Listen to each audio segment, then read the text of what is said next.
ପିଲାମାନେ ଆଜି ପଢ଼ିବା ହସ ଖେଳ ପ୍ରଥମ ଭାଗ ପ୍ରଥମ ଶ୍ରେଣୀର ଆମେ ପଢ଼ିବା ପାଠ ପାଠ 1 କ'ଣ ପାଠ 1 ଦେଖ ଓ କହ। କ'ଣ ପକ୍ଷୀମାନେ ଉଡ଼ି ଯାଉଛନ୍ତି, ମେଘଖଣ୍ଡ ସବୁ ଭାସି ବୁଲୁଛି। ପକ୍ଷୀମାନେ କୁଆଡ଼ ପାହାଡ଼ ଆଡ଼କୁ ଉଡ଼ି ଯାଉଛନ୍ତି। ଗଛ, ପାହାଡ଼ ଦେଖାହେଉଛି। ଏଇଟା କ'ଣ ଗଛ? ତାଳ ଗଛ ନା। ହାତୀର ମାଲିକ 2 ଜଣ ବାଳିକାକୁ ବସାଇ ବୁଲେଇବାକୁ ନେଇଯାଉଛି ନୁହେଁ ନା। ହେଉଛି ଆମର ଜାତୀୟ ପଶୁ ବାଘ।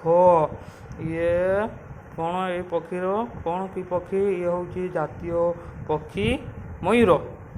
ଜିରାଫ, ମୂଷା, ମାଙ୍କଡ଼, ଗୁଣ୍ଡୁଚି ମୂଷା, ବଗ ମାଛ ଖାଇବା ପାଇଁ ଅନେଇଛି ନୁହେଁ।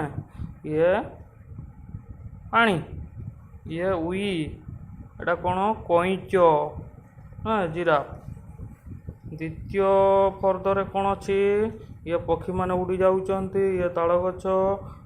କ'ଣ ସେ ପାହାଡ଼ ଆଡ଼କୁ ଉଡ଼ି ଯାଉଛନ୍ତି।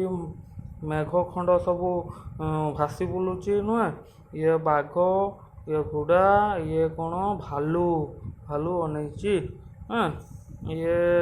ହରିଣ, ବତକ, ଠେକୁଆ ଡେଇଁ ଡେଇଁକା ଯାଉଛି।